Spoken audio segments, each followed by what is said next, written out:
When have you said that's not my name?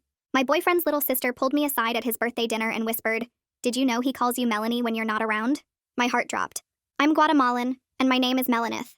It hurt so much more because when I moved to America, my grandmother told me I had to blend in with the white people and forced me to erase everything about myself. He knows my name is the only connection to my country I have left.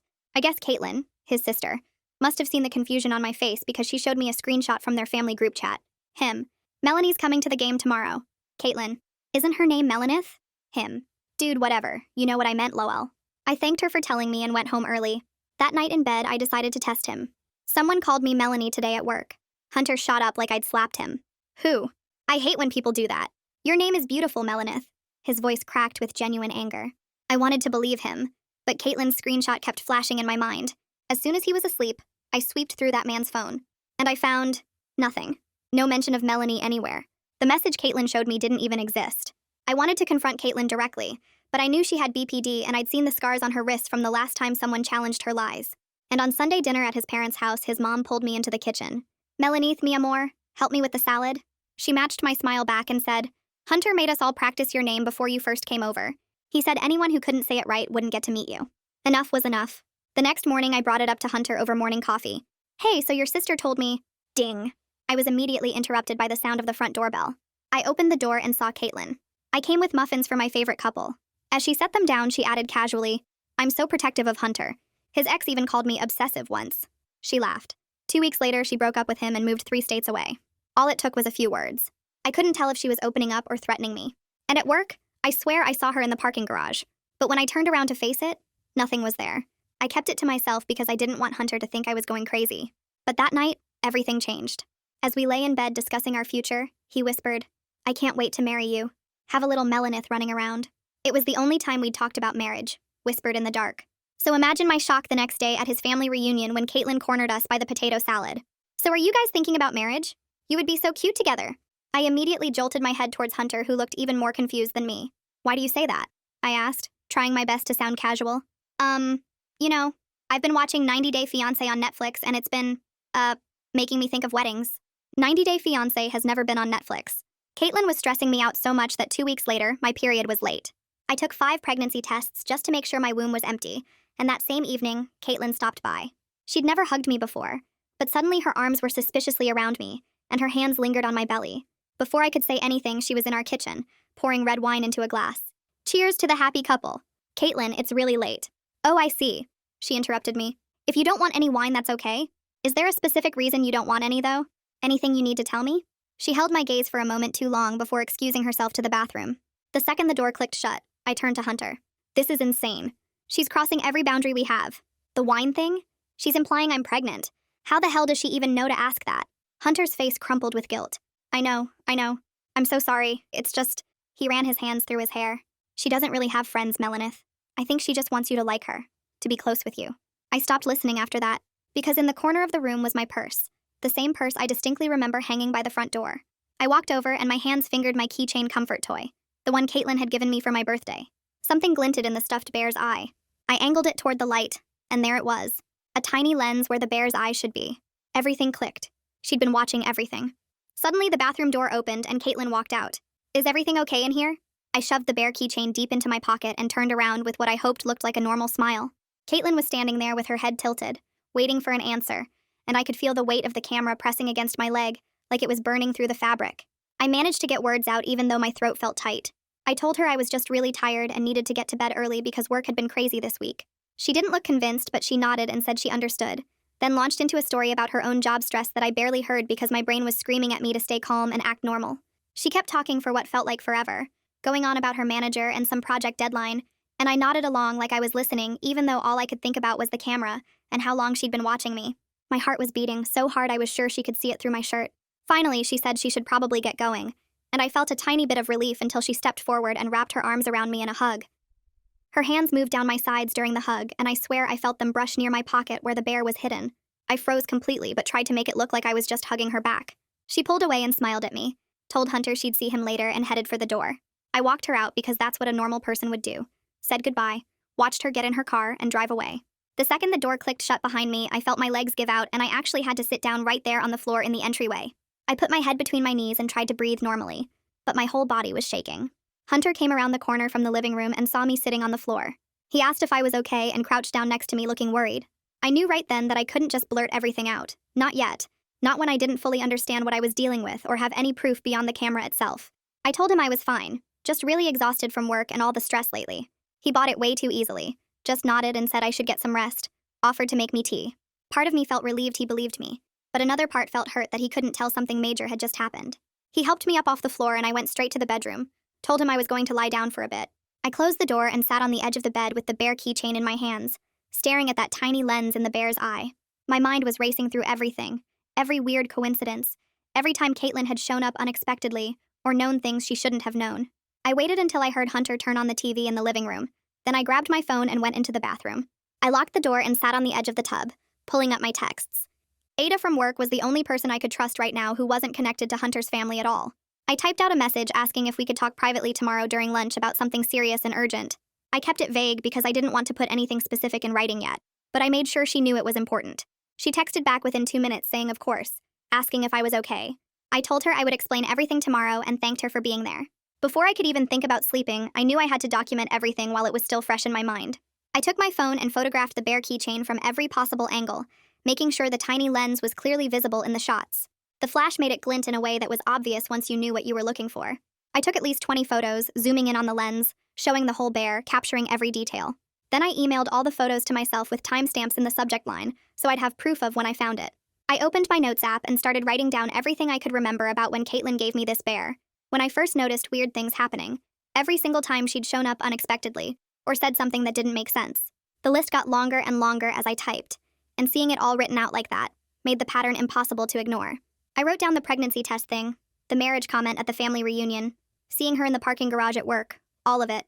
My hands were shaking so bad I kept making typos, but I didn't care. I just needed to get it all down before I forgot any details. I barely slept that night. Every time I closed my eyes, I pictured Caitlyn watching me through that camera, seeing everything I did in my own home. The next morning at work, I was a complete mess. I kept checking my purse every few minutes to make sure the bear was still in there, like it might somehow disappear or someone might take it. Every time someone walked past my desk, I jumped and tensed up, which was ridiculous because Caitlyn didn't even know where I worked. Or at least I didn't think she did, but now I wasn't sure what she knew and didn't know. My boss walked by around 10 and paused at my desk, asked if everything was all right because I seemed distracted. I told her I was fine, just dealing with some personal stuff, and she nodded and moved on. I felt bad for lying, but I couldn't exactly explain that my boyfriend's sister had been spying on me through a stuffed bear. At lunch, I met Ada at a coffee shop 3 blocks away from the office, a place neither of us usually went where we definitely wouldn't run into anyone from work. We grabbed a table in the back corner and I pulled out my phone before we even ordered drinks. I showed her the photos first, zooming in so she could see the lens clearly. Then I told her everything, starting from the beginning with the fake screenshot about my name, moving through all the boundary violations, the wine and pregnancy implications, and finally finding the camera. I talked fast and probably wasn't making complete sense, but I needed to get it all out. Ada didn't interrupt me once, just listened carefully with this serious expression on her face. When I finally finished, she reached across the table and squeezed my hand. She told me she believed me completely, and that what I was describing was not okay. It was actually really scary. Hearing someone else validate that I wasn't crazy or overreacting made me want to cry from pure relief. Ada pulled out her phone and started scrolling through her contacts. She said her cousin had dealt with a stalking situation last year, and there was this guy who worked in tech security who had helped her out. His name was Darius, and he knew all about hidden cameras and surveillance stuff. She texted him right there at the table, explaining briefly that her friend needed help with a potential surveillance device. He responded within minutes saying he could meet with me tomorrow during my lunch break if that worked. Having a concrete next step, an actual plan of action, made me feel less helpless and trapped. I wasn't just sitting around being scared anymore. I was doing something about it. That evening back at the apartment, I decided I couldn't confront Hunter yet. Not until I understood exactly what I was dealing with and had more information. I pulled out my phone and opened a new note. Started making a detailed list of every single time Caitlyn had shown up unexpectedly over the past few months. Every gift she'd given me, every weird comment she'd made, every time she'd known something she shouldn't have known. The pattern was so obvious now that I was actively looking for it, that I felt stupid for not seeing it sooner. She'd given me the bear for my birthday in March. The marriage comment at the reunion was in April. The pregnancy wine thing was just last week. All of it lined up with times when she would have been watching through the camera. I got up and started going through the apartment looking at the other things Caitlyn had given me over the past few months. There was a decorative picture frame on the bookshelf that she'd brought over in February, a coffee mug with a cute saying about friendship that was sitting in the kitchen cabinet, a small plant in a ceramic pot on the windowsill that she'd insisted I take because she said it would brighten up the space. I took each item and examined it carefully under the bright overhead light, turning it over in my hands, looking for anything that seemed off or out of place. The frame seemed normal, just a regular wooden frame with our photo in it. The mug looked fine too, just ceramic with printing on the outside. But the plant pot made me pause because it was heavier than it should be for its size, and there was a small hole in the side that could have been a drainage hole, but also could have been something else. I set it aside to show Darius tomorrow along with the bear. I felt paranoid examining everything like this, but I also felt justified given what I'd already found. If she'd put a camera in one thing, who knew what else she might have done? I pulled out my phone and opened the text thread with Ada, typing quickly about needing to meet with her tech contact as soon as possible. She responded within minutes with Darius's number and a message saying she'd already texted him a heads up about my situation. I called him right away, my hands still shaking a little from examining all of Caitlyn's gifts, and he picked up on the second ring. We set up a meeting for tomorrow at 12:30 at the public library near my office because he said it would be quiet and private there. After hanging up, I grabbed a notebook from my desk drawer and started writing down every question I could think of about the camera, like what it could record, how far it could see, whether it saved footage somewhere, and how to handle it without destroying evidence. Writing the questions made me feel less helpless, like I was actually doing something instead of just freaking out. That night I couldn't sleep, my brain running through everything Caitlyn might have seen over the past few months, so I got up around 2 a.m. and went into the bathroom. I stood there looking at myself in the mirror under the bright overhead light, and I started saying my name out loud. Melanith, Melanith, Melanith. My grandmother had tried so hard to make me erase it, to make me blend in and disappear into whiteness, and now Caitlyn had been watching my most private moments, but my name was still mine. It felt like a small thing, but it made my chest feel less tight, made me feel like I still had something she couldn't take from me. I went back to bed and managed to sleep for a few hours before my alarm went off. The next morning, Hunter was making coffee in the kitchen when he turned to me with this hopeful smile and suggested we invite Caitlyn over for dinner this weekend, saying it might be nice to spend time together as a family. I had to literally bite the inside of my cheek to stop myself from reacting, from yelling about how the last thing I wanted was her back in our apartment. Instead, I made up some excuse about having a big work project due and needing the whole weekend to focus on it. He looked disappointed, his face falling a little, but he said he understood and didn't push it. I felt guilty for lying to him when we usually told each other everything, but I kept reminding myself that I needed to protect myself first and figure out what I was dealing with before having that conversation. As I was getting ready to leave for work, I walked into the living room to grab my purse and stopped cold. It was sitting on the kitchen counter instead of hanging by the front door where I always put it. My skin started crawling as I realized Caitlyn must have moved it last night when she went to the bathroom, must have touched my things and repositioned everything. I walked over and checked inside the purse, going through every pocket and compartment, but everything seemed normal and in its place.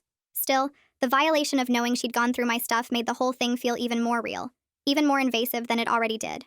I grabbed the purse and got out of the apartment as fast as I could, needing to be anywhere else. At 12:30, I walked into the library and found the study room Darius had described, a small glass-walled space in the back corner. He was already there, a guy in his late 20s with glasses and a messenger bag, and he stood up to shake my hand when I came in. I pulled the bear keychain out of my purse and set it on the table between us, and he immediately pulled out this small magnifying tool from his bag and started examining it carefully. Within 2 minutes, he looked up at me and confirmed it was definitely a wireless camera, then turned the bear over to show me a tiny SD card slot I'd never noticed before. He explained it could either record locally to that card or stream to a phone app in real time, depending on how whoever installed it had set it up. My stomach dropped as he kept talking, explaining that the camera had probably been watching me for months, recording or streaming everything within about 15 feet of wherever I kept my purse. My bedroom when I hung the purse on my closet door, my bathroom when I set it on the counter, my kitchen when I left it on a chair. Everywhere I went in my own apartment, she'd been watching. Darius must have seen my face go pale because he quickly said we could figure out exactly what was captured and who had access to it, but I barely heard him over this ringing sound in my ears. He reached across the table and touched my arm gently, waiting until I focused on him again before continuing. He told me very clearly that I should not try to access the camera's feed or app myself, because it would alert whoever was monitoring it that I knew about the device. Instead, he suggested we document everything thoroughly, take detailed photos and notes about the device, and consider taking it to a forensics specialist who could examine it properly without tipping anyone off. He pulled out a small notebook and wrote down the make and model number of the camera, tearing out the page and handing it to me to keep as evidence. About 10 minutes later, Ada showed up, slipping into the study room and sitting down next to me. She listened as Darius finished explaining the technical details. Then she looked at me seriously and said, I should talk to a lawyer before confronting anyone, even Hunter. She pointed out that what Caitlyn did might actually be illegal, like a real crime, and I should understand my options before deciding how to handle any of it. Darius nodded and said he'd be happy to write up a technical report about the device if I needed it for legal purposes, something official that explained what it was and what it could do. I thanked them both, feeling overwhelmed but also grateful that I had people helping me instead of dealing with this alone. Back at my desk that afternoon, I opened a private browser window and started searching for attorneys who handled privacy cases and surveillance issues. I found a firm downtown that offered free initial consultations, which was good because I had no idea how much this kind of thing cost. I called during my afternoon break, and the receptionist who answered was professional and calm, not making me feel weird or paranoid for asking about hidden cameras and privacy violations. She got me scheduled for an appointment on Friday afternoon, which was only 3 days away, and I felt a little better knowing I'd have legal advice soon. That evening at home, I waited until Hunter was in the shower. Then I carefully placed the bear keychain into a Ziploc bag and sealed it, trying not to touch it more than necessary. I hid the bag deep in my work laptop case, tucked between some folders and my charger, somewhere Hunter would never think to look or accidentally find it. Then I opened a new document on my laptop and started creating a detailed timeline of everything I could remember about Caitlyn's behavior. I wrote down dates and times for every unexpected visit, every weird comment she'd made, every time she'd known something she shouldn't have known. The gift-giving started in March with the bear. The marriage comment at the reunion was in April. The pregnancy wine thing was just last week. I added the building security footage I still needed to request, Emilio's observations about her in the parking garage, the screenshots of her texts and social media posts. Writing it all down in one document made the pattern impossible to ignore, made it so clear and disturbing that I had to stop twice because my hands were shaking too much to type. But I kept going until I had everything documented, every single incident I could remember, because I knew I needed this evidence to protect myself and prove I wasn't making things up or overreacting to nothing. That evening when Hunter got home from work, he found me still at my laptop staring at the timeline document. He set down his bag and walked over, resting his hand on my shoulder. I could feel him looking at the screen, but I quickly minimized the window before he could read anything specific. He asked if I was okay, and I told him work had been really stressful lately, that my supervisor was pushing hard on some deadlines. The lie tasted wrong in my mouth, but I kept my face neutral and forced a tired smile. He believed me completely and offered to cook dinner so I could relax, which somehow made the guilt worse. I thanked him and closed my laptop, following him to the kitchen even though my stomach felt too tight to eat anything. We made small talk about his day while he chopped vegetables and I set the table, both of us pretending everything was normal.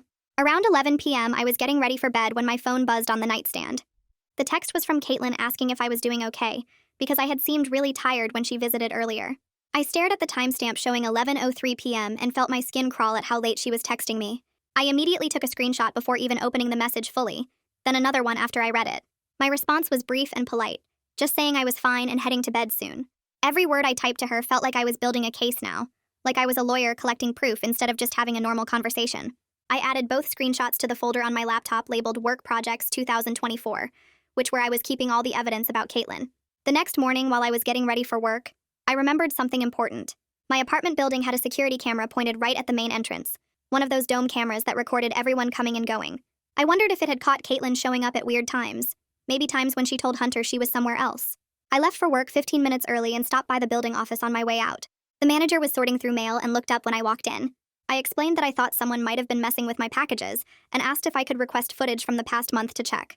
He said it would take 3 to 5 business days to pull all those recordings, but he could definitely do it. I thanked him and filled out a simple request form, making sure to write down the specific dates I remembered Caitlyn visiting. At work that day, I could barely focus on anything. I kept staring at my computer screen trying to work on a spreadsheet, but my mind was replaying everything over and over. Around 2 p.m., my supervisor stopped by my desk and pointed out that I had entered the wrong formulas in an entire column, messing up calculations for the whole project. I apologized and said I would fix it right away, feeling my face get hot with embarrassment. During my afternoon break, Ada found me in the break room looking stressed and pulled me aside to the empty conference room. She reminded me that what I was dealing with was really serious, and it was completely normal to be distracted. She told me to be gentle with myself instead of beating myself up for not being perfect at work right now. Her kindness almost made me cry because I had spent the whole day feeling like I was failing at everything. That evening, I was scrolling through Instagram while Hunter watched TV and saw that Caitlyn had posted a story. It was just a quote on a plain background that said something about protecting the people you love no matter what. There was no other context, no explanation, just that vague quote sitting there. I took a screenshot immediately and added it to my evidence folder. The post felt like a message, but I couldn't tell if she somehow knew I had found the camera or if this was just her usual dramatic social media behavior. About an hour later, my phone buzzed with a text from Hunter's mom asking if I wanted to meet her for lunch next week. She wrote part of the message in Spanish, asking how I was doing and saying she missed seeing me. The warmth in her words made my chest feel tight because his family had been so welcoming to me, and now this whole situation with Caitlyn was threatening to destroy all of that. I texted back accepting the lunch invitation because I genuinely liked her and thought maybe she could help me understand Caitlyn better, or at least give me some perspective on the family dynamics. The next day at work, the building manager emailed me saying the footage request was processed and should be ready by early next week. Just knowing I would soon have video evidence of Caitlyn's comings and goings made me feel more prepared, like I was actually building a real case instead of just being scared and paranoid. I forwarded the email to my personal account as a backup, then saved it in 3 different places because I was terrified of losing any evidence. Friday afternoon, I took a half day off work and drove downtown to meet with Joan at her law office. I brought a folder with printed copies of everything, my whole timeline with dates and times, the photos of the bear camera from every angle, the technical notes Darius had written about the device, and screenshots of all Caitlyn's texts and Instagram posts. Joan sat across from me at her desk and went through each page carefully, making notes and asking specific questions about when things happened. After about 20 minutes, she looked up and told me directly that what Caitlyn did was absolutely a violation of privacy laws in our state. She explained I potentially had grounds for criminal charges and also for a civil lawsuit if I wanted to pursue that. Joan walked me through all my options one by one. I could file a police report to create an official record. I could request a protective order that would legally require Caitlyn to stay away from me. I could send a cease and desist letter as a formal warning. She stressed that courts really like to see that someone tried to resolve things directly before escalating to legal action, so I should document any boundary setting I did with Caitlyn before going straight to police. She also warned me that involving police when someone has mental health issues can get complicated and messy, but that didn't mean I shouldn't protect myself. I left her office feeling both empowered and overwhelmed, clutching the folder of evidence against my chest.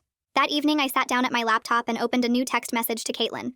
I typed out that I needed her to stop making visits without calling first, to please ask before giving me any more gifts, and to give me some space to focus on my relationship with Hunter. I read the message over about 20 times, changing words and rephrasing things, trying to make it firm and clear, but not cruel or aggressive.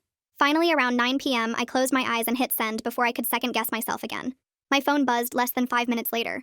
I watched the screen light up with Caitlyn's name and felt my stomach drop. The first message said she was so hurt that I would push her away like this when she was just trying to be a good friend and sister. The second message came 30 seconds later saying she understood I needed space and she would respect that. Then a third message asking what she did wrong and if this was about something specific.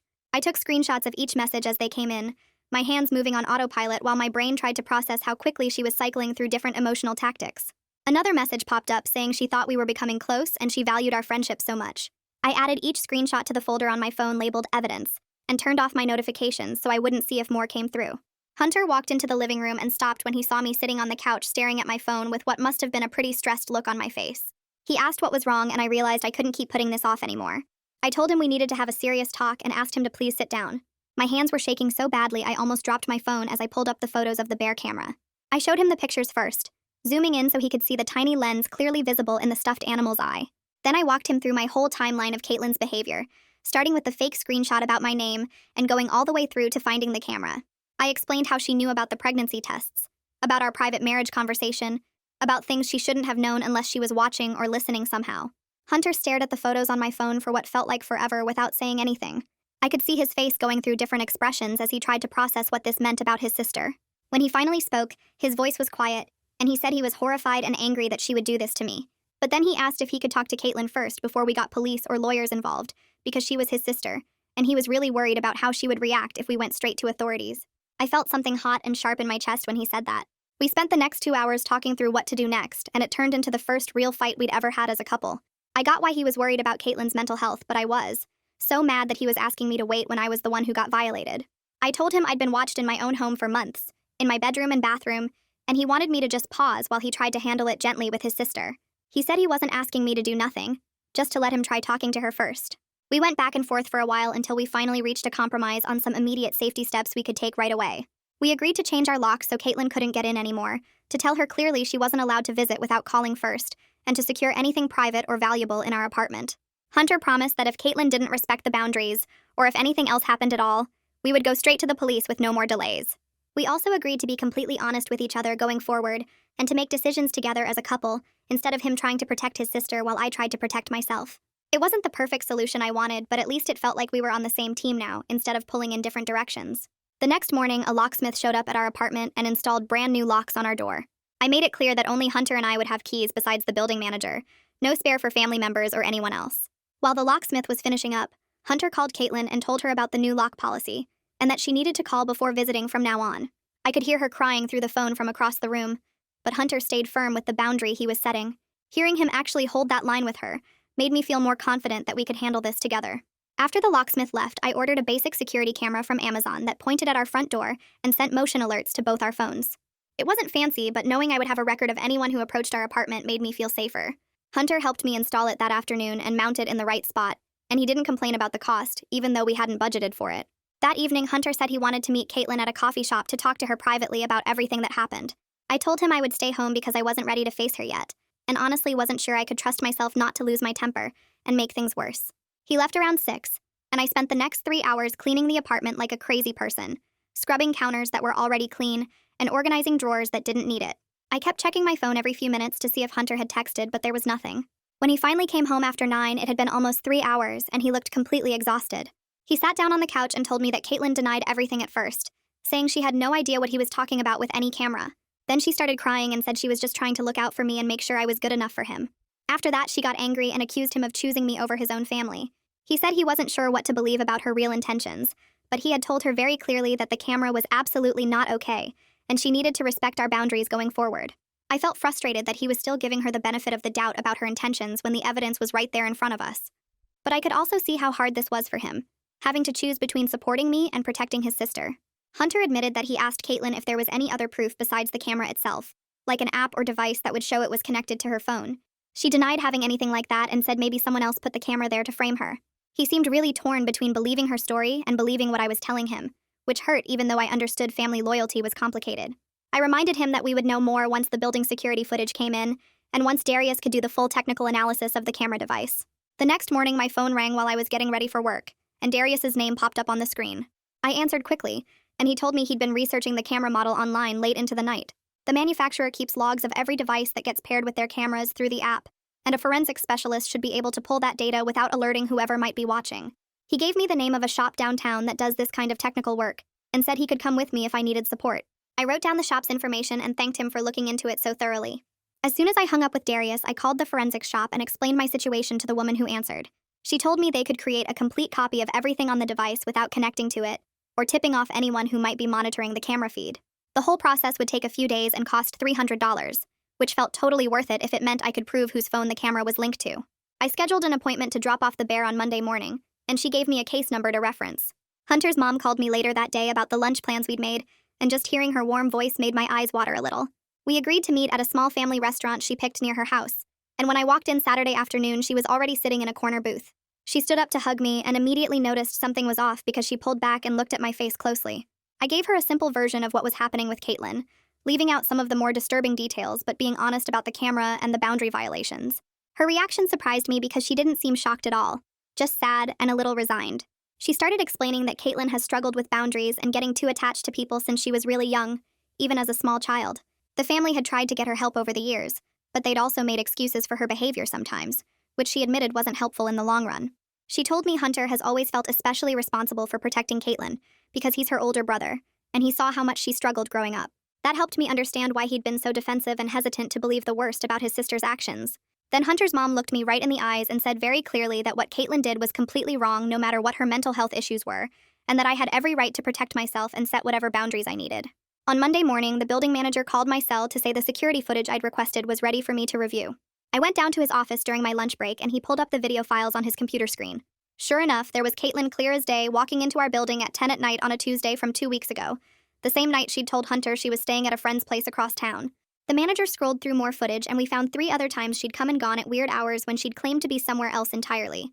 I asked him to save all of it to a USB drive for me and explained I was dealing with a difficult situation and might need the footage as evidence.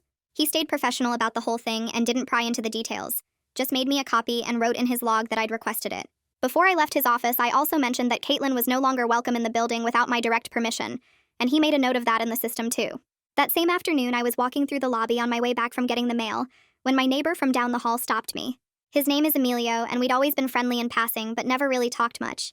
He asked if everything was okay, and mentioned he'd noticed Hunter's sister hanging around the parking garage late at night a few times recently. He said she'd just been sitting in her car or walking around between the rows of vehicles, and it had struck him as strange behavior. I thanked him for telling me and asked if he'd be willing to write down what he saw with specific dates and times if he could remember them. He agreed right away and said he'd email me a statement by the end of the day. On Tuesday morning, Darius met me at the forensics shop like he'd promised, and we handed over the bear camera to the technician who worked there. She explained the entire process they'd used to image the device data, without connecting to any networks or alerting anyone monitoring it. She said the results should be ready by Friday afternoon and gave us both her direct number to call. Knowing I'd soon have solid proof of whose phone the camera was paired with made me feel relieved and anxious at the same time. That evening after work, I sat down at my laptop and composed a long email to Joan with all the new evidence I'd collected over the past few days. I attached screenshots of the building security footage showing Caitlyn entering at odd hours, Emilio's written statement about seeing her in the parking garage, the intake paperwork from the forensics shop, and the latest batch of screenshots from Caitlyn's messages and social media posts. Joan responded within an hour saying this new evidence made my case significantly stronger and that we should be ready to take legal action if Caitlyn didn't comply with the boundaries we were setting. The next day at work, my supervisor asked me to come by HR for what she called a routine check-in. When I sat down across from her, she mentioned she'd noticed I seemed more stressed and distracted than usual lately. I decided to be honest and told her I was dealing with a difficult personal situation involving someone who'd violated my privacy. I asked if I could take a personal day next week for some legal appointments I needed to attend. She approved it right away without making me explain further, and said she wanted me to feel supported rather than worried about my job performance. When I got home that evening, Hunter was already making dinner and he asked me to sit down because he wanted to talk about everything. He said he understood how serious this was, but asked if we could give his family a little more time to handle things internally before we brought in lawyers or police. I felt my whole body tense up because I'd been patient for months while Caitlyn violated my privacy, and now he wanted me to wait even longer. We went back and forth for almost an hour, and I could feel myself getting more frustrated with every minute that passed. Finally, we reached a compromise that I could live with. We agreed on a firm deadline where if Caitlyn broke any boundaries at all, or if the forensics proved she was definitely monitoring me, then we'd take immediate legal action with no more delays or excuses. Hunter wrote it down on paper and we both signed it, which felt silly, but also made it feel more real and binding. The rest of the week dragged by so slowly, I thought I might lose my mind waiting for Friday to come. I kept checking my phone every few hours to see if the forensics shop had called early with results. Every time my phone buzzed, I jumped thinking it might be them. Work was almost impossible to focus on because my brain kept running through all the possible outcomes and what I'd do depending on what they found. Friday afternoon finally arrived, and at 2:47 p.m. my phone rang with a number I didn't recognize. I stepped outside into the parking lot to take the call, and the forensics technician got right to the point without any small talk. The camera had been actively paired with a phone as recently as last week, and the device model matched the iPhone that Caitlyn carries. She explained that they'd also found the camera had been recording to its internal storage for approximately 4 months, with footage automatically deleted after 30 days to make room for new recordings. 4 months. She'd been watching me for 4 entire months. I thanked her and ended the call, then just stood there in the parking lot staring at nothing while cars drove past me. My hands were shaking so badly I almost dropped my phone twice while trying to pull up Joan's number. She answered on the second ring, and I told her the forensics results without even saying hello first. Joan said this was exactly the kind of concrete evidence we needed, and that she'd start drafting a formal cease and desist letter right away. She asked me to email her the forensics report and said she'd have a draft ready for me to review by the end of the day. I sent her the report from my phone right there in the parking lot, then went back inside to finish my workday, even though I couldn't concentrate on anything. Joan emailed me the draft letter at 6:23 p.m. and I read through it 3 times on my phone before I even left the office. The letter cited specific incidents with dates and times, the camera evidence, the forensics report proving it was Caitlyn's phone, and the building security footage showing her unauthorized entries. It demanded that Caitlyn stop all contact with me, stay away from my home and workplace, delete any recordings she had of me, and confirm in writing within 5 business days that she'd comply with everything. Reading it all laid out in formal legal language made the whole situation feel even more real and serious than it already did. When I got home, Hunter was waiting for me, and we sat down at the kitchen table to review the letter together. I watched his face while he read through each page, and I could see the exact moment when it really sank in for him how bad this was. The forensics proof that it was definitely Caitlyn's phone connected to the camera removed any possible doubt he might have had left. He sat there quiet for a long time after he finished reading, just staring at the papers spread out on the table in front of us. Then he looked up at me and said he supported sending the letter and would back me up completely with his family no matter what happened next. We spent the weekend preparing ourselves for whatever reaction the letter might cause. Hunter called his parents and gave them a heads up that we were taking legal action, but didn't go into all the details over the phone. His mom sounded worried, but said she understood we needed to protect ourselves. On Monday morning, we drove to the post office together and sent the cease and desist via certified mail to Caitlyn's address, so we'd have proof she received it. Hunter also emailed her a copy from his personal email account so she couldn't claim she never got it. We went back home and I tried to do some work on my laptop while Hunter cleaned the apartment to keep himself busy. At 11:47 a.m., his phone started ringing and it was his mom calling. Hunter answered and immediately his face changed as he listened to whatever she was saying. He put the call on speaker and his mom explained that Caitlyn had just shown up at their house crying and saying I was trying to destroy their family. She said Caitlyn was having a complete breakdown and kept asking why everyone was turning against her. Within the next hour, Hunter got calls from his dad and 2 of his cousins, all wanting to know what was going on. Suddenly, the whole family was involved in getting pulled into the situation. His mom called back a second time, and I could hear the stress in her voice as she tried to mediate between supporting us and worrying about Caitlyn's mental state. Hunter's dad sent him a long text message asking if we could all sit down and talk this through as a family before things escalated further. The stress and chaos of everyone calling and texting became too much for me to handle.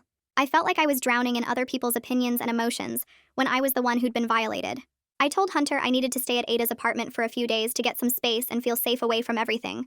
He was at his parents' house trying to calm everyone down when I packed a bag with enough clothes and toiletries for almost a week. I left him a note on the kitchen counter saying I needed some time but that I loved him, and we'd figure this out together. I also wrote that I wasn't angry at him, but I needed to be somewhere that felt completely safe right now. Driving to Ada's place, I felt this weird mix of guilt for leaving and relief at getting away from the apartment where I'd been watched for so long. Being in a different space where Caitlyn had never been and couldn't show up unexpectedly made me feel like I could finally breathe properly again. Ada had already set up her guest room for me and had bought my favorite snacks from the store. She didn't ask a million questions or try to give me advice, just let me exist in her space without any pressure. Hunter texted me around 9 p.m. saying he understood why I needed space and that he was sorry his family was making everything harder.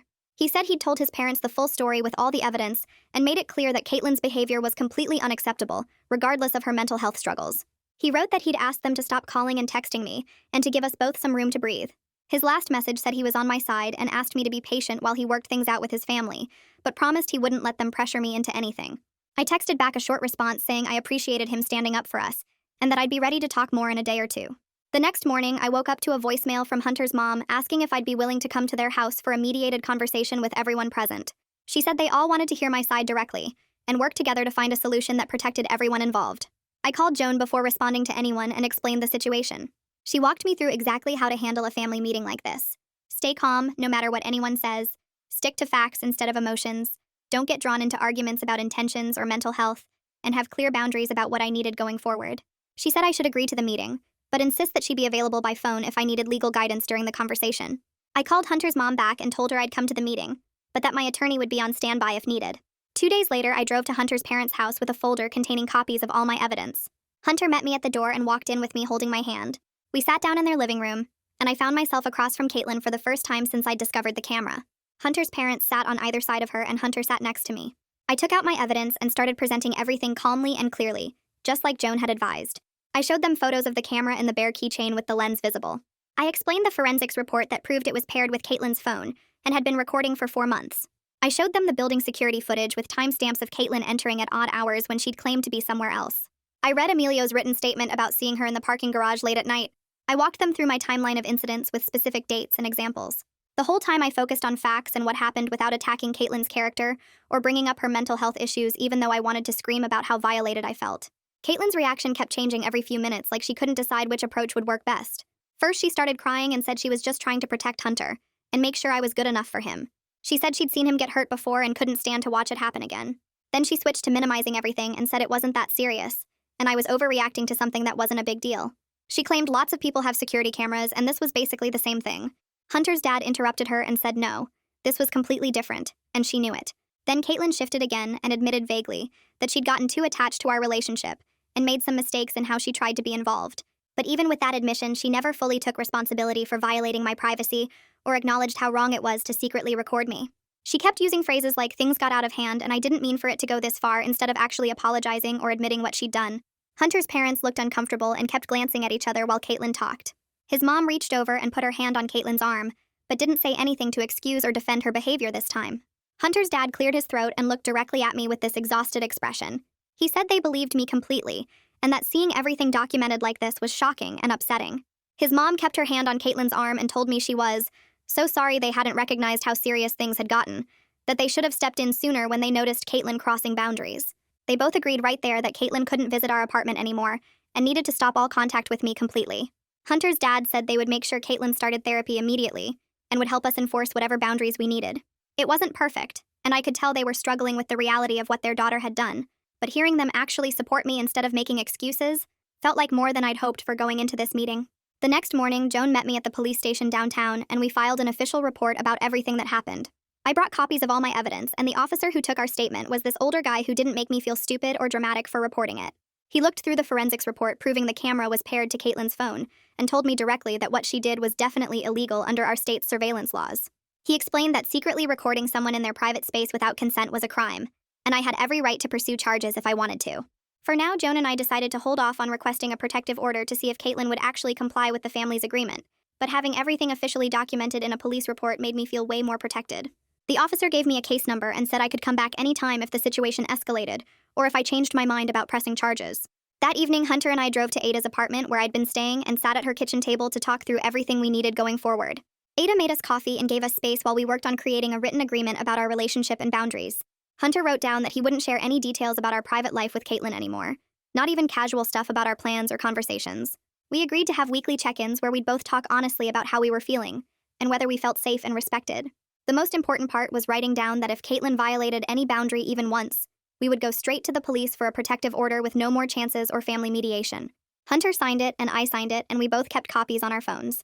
Writing it all down and making it official between us made the agreement feel real and binding instead of just promises we might forget about later. The next day, Ada helped me move all my stuff back into our apartment, and we spent the whole afternoon securing my digital privacy. I changed every single password I had for email, social media, banking, everything. Ida showed me how to set up two-factor authentication on all my accounts, so even if someone had my password, they couldn't get in without my phone. I went through Instagram, Facebook, and Twitter, and removed Caitlyn from my friends' lists and blocked her number in my phone. Each small action of taking back control over my own information felt like I was reclaiming a piece of myself that had been violated. Ada stayed until we finished everything and ordered pizza for dinner, and having her there made the whole process feel less scary and more like I was just doing normal maintenance on my life. Later that evening, Hunter sat down with his phone and drafted a text message to Caitlyn that said basically the same things as the cease and desist letter Joan had sent. He wrote that she wasn't allowed to contact me in any way, couldn't visit our home, and needed to stop trying to monitor or track us. He told her he loved her and always would because she's his sister, but that her behavior was completely unacceptable, and there had to be real consequences for what she'd done. I watched him type it and revise it a few times before finally sending it, and I could see how hard it was for him to set that boundary so firmly with someone he cared about. But seeing him actually do it and not make excuses or soften the message made me feel way more secure about our relationship and our future together. A whole week went by after that with absolutely no contact from Caitlyn. Her Instagram and Facebook accounts went completely quiet with no new posts or stories, which was weird because she usually posted multiple times a day. I checked the building security app every morning, and there were no logged attempts of her trying to enter our building or even walking past the entrance. The silence felt almost eerie after months of her constant presence in our lives, and I caught myself being super hyper-vigilant about everything. I checked the door camera on my phone like 50 times a day and kept looking over my shoulder when I walked to my car or went to the store. But gradually, over those 7 days, I started to relax just a tiny bit, like maybe the boundaries were actually going to work, and I could start feeling safe again in my own life. At work, I scheduled a meeting with my supervisor and someone from HR to explain what had been going on. I told them I'd been dealing with a stalking situation involving my boyfriend's sister, but that it was now being handled through legal channels and family agreements. My supervisor was really understanding and didn't ask for a bunch of details that would have been embarrassing to share. HR adjusted my workload temporarily, so I had fewer tight deadlines while I was dealing with everything, and they moved my desk to a less visible spot in the office away from the windows and main entrance. Over the next few days, my work performance started to get better, because I wasn't constantly distracted by worrying about Caitlyn showing up or watching me somehow. I actually finished a big project on time, and my supervisor complimented my work, which made me feel more like myself again instead of just a victim of someone else's obsession. During that same week, Hunter's mom texted asking if I wanted to meet her for coffee, and we met at this quiet place near her house. She immediately apologized again for not recognizing how serious Caitlyn's behavior had become over the past few months. She explained that the family had kind of normalized a lot of Caitlyn's boundary issues over the years because of her mental health struggles, making excuses for behavior that actually wasn't okay. She said seeing everything laid out as documented evidence with timestamps and forensics reports was a huge wake-up call for both her and Hunter's dad. She promised to stay in regular touch with me and support both me and Hunter through whatever came next with Caitlyn's treatment and recovery. Having her say all that and really mean it made me feel less alone in this whole situation, like I had someone from his family actually on my side who understood what I'd been through. 2 weeks after the family meeting, Hunter told me he'd started seeing a therapist to work through his feelings about his sister and his own role in enabling her behavior for so long. He didn't make any big dramatic promises about becoming a completely different person overnight, but he shared some of what he was learning about healthy boundaries and complicated family dynamics. His therapist was helping him understand that protecting Caitlyn from consequences had actually made things worse for everyone, including her. Hearing him take real responsibility for his part in how things got so bad and actively working on himself in therapy made me feel way more hopeful about our future together as a couple. One afternoon, I stopped at a coffee shop near my office to grab a latte before heading home. When the barista called out my order, I noticed she'd written Melanie in black marker on the cup. In the past, I would have just let it go and pretended not to notice because correcting people felt awkward and demanding. But this time, I walked back up to the counter and politely told her my name was actually Melanith and asked if she could remake it with the correct spelling. She apologized right away and made me a new drink with my real name written carefully on the cup. It was such a small thing that probably didn't matter to anyone else, but to me, it felt like reclaiming a piece of my identity that I'd let other people diminish for too long. My name was the only connection I had left to Guatemala and my heritage, and I wasn't going to let anyone erase it anymore, not even by accident. 3 weeks passed without any sign of Caitlyn, and I started to feel like I could breathe normally again. Then one Tuesday evening, while Hunter and I were watching TV, his phone rang and I saw his mom's name on the screen. He answered on speaker and she got straight to the point. She told us that Caitlyn had started seeing a therapist twice a week and asked them to pass along that she was working on herself. His mom made it super clear this wasn't Caitlyn asking for contact or forgiveness, just information she wanted us to know. The message coming through his parents instead of directly from Caitlyn showed she was at least following the no contact boundary for now. Hunter thanked his mom and we hung up, and neither of us really knew what to say about it. A month after everything came out into the open, Hunter and I stood in our kitchen cooking pasta together. The door was locked with the new deadbolt, and the security camera by the entrance was recording like it always did now. As we chopped vegetables and stirred sauce, we talked honestly about everything we'd lost. Some of the easy trust was gone, some of the innocence about his family, some of the relaxed feeling we used to have in our own home, but we also talked about what we wanted to keep building together despite all the mess his sister had created. It wasn't some perfect happy ending where everything was magically fixed. It was just real life, with both of us choosing to keep trying and naming the hard stuff out loud instead of pretending it didn't exist. And that's the story with a little lesson tucked inside. I love when a simple moment reminds us how much we can still learn. If this gave you something new to think about, that's all I could ask for. Subscribe so you'll be ready for the next one.